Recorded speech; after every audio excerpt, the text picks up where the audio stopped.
ಹೇಳ್ತಿಲ್ಲ, ನಮ್ಮ ತಂದೆನ ತುಂಬ ಮಿಸ್ ಮಾಡ್ಕೊತೀನಿ. ಆ್ಯಂಬುಲೆನ್ಸಲ್ಲಿ ಹಿಂಗೆ ಸ್ಟ್ರೆಚರ್ ಮೇಲೆ ಮಲಗಿಸಿದಾಗ ಏನಾಯಿತು ಅಂದ್ಬಿಟ್ಟು ನಮ್ಮ ದೊಡ್ಡಣ್ಣ ಹಿಂಗೆ ನೋಡ್ಬಿಟ್ಟು ಈ ಕಡೆ ನಮ್ಮ ಎರಡನೇ ಅಣ್ಣ ಅಂದರೆ ಪ್ರಾಣ ಹಿಂಗೆ ಕೈ ಹಿಂಗೆ ಹಿಡ್ಕೊಂಡಿದ್ದಾರೆ ತಲೆ ಕೆಳಗೆ.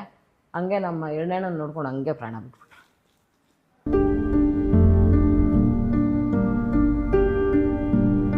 ಅಲ್ಲೇ ಆರ್ ಟಿ ನಗರ್ ಸ್ಟೇಷನಲ್ಲಿ ಎನ್ಕ್ವೈರಿಯಲ್ಲಿ ಇದ್ನಲ್ಲ, ಬರೋ ಅಷ್ಟೊತ್ತಿಗೆ ಅಲ್ಲಿ ಸ್ಟೇಷನಿಂದ ಹಿಂಗೆ ಆಚೆ ಬರ್ತಾ ಇದ್ದೀನಿ, ಗೇಟಿಂದ ಇನ್ನೂ ಆಚೆನೂ ಬಂದಿಲ್ಲ. ನಮ್ಮ ಎರಡನೇ ಅಣ್ಣ ಫೋನ್ ಮಾಡಿದ್ರು, ಡ್ಯಾಡಿ ಹಿಂಗೆ ಹೊಟ್ಟೋದ್ರು ಅಂತ. ಅಲ್ಲೇ ತಲೆ ಸುತ್ತು,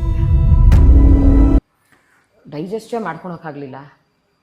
ಇವತ್ತು ನಾನು ನೇರವಾಗಿ ಹೊಣೆ ಮಾಡ್ತೀನಿ ನಮ್ಮ ತಂದೆ ಸಾವಿಗೆ. ಆವತ್ತು ನಾನು ಬಂದಿದ್ರೆ ನಮ್ಮ ತಂದೆ ಹತ್ರ ಎರಡು ಮಾತಾಡ್ತಿದ್ದೋ ಏನೋ, ನನ್ನ ತಂದೆ ಸಾವಿಗೆ ಈ ಪೊಲೀಸವರೇ ಕಾರಣ. ಎಲ್ಲ ಪೊಲೀಸವ್ರನ್ನೂ ನಾನು ಹೇಳ್ತಿಲ್ಲ, ನಮ್ಮ ತಂದೆನ ತುಂಬ ಮಿಸ್ ಮಾಡ್ಕೊತೀನಿ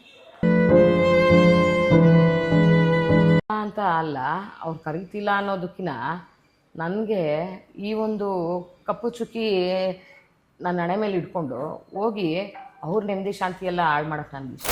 ನಾನು ಹೋದರೆ ಎಲ್ಲಿ ಅವ್ರಿಗೆ ನನ್ನಿಂದ ಅವರು ಡಿಸ್ಟರ್ಬ್ ಆಗ್ತಾರೆ, ಬೇಡ, ಅವ್ರು ಚೆನ್ನಾಗಿದೆ. ಮಾಡದೇ ಇರೋ ತಪ್ಪಿಗೆ ಇವತ್ತು ಮನೆಯವ್ರನ್ನೆಲ್ಲ ನಾನು ಮಿಸ್ ಮಾಡ್ಕೊತಿದ್ದೀನಿ.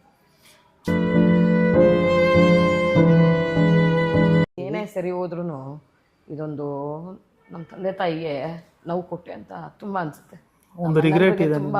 ತುಂಬ ತಲೆ ಬಗ್ಸೋಂಗೆ ಮಾಡಿದೆ ಅಂತ ತುಂಬ ಅನಿಸುತ್ತೆ ಸರ್. ಎಷ್ಟೋ ಸತಿ ಒಬ್ಬಳೇ ಹತ್ಬಿಟ್ಟಿದ್ದೀನಿ.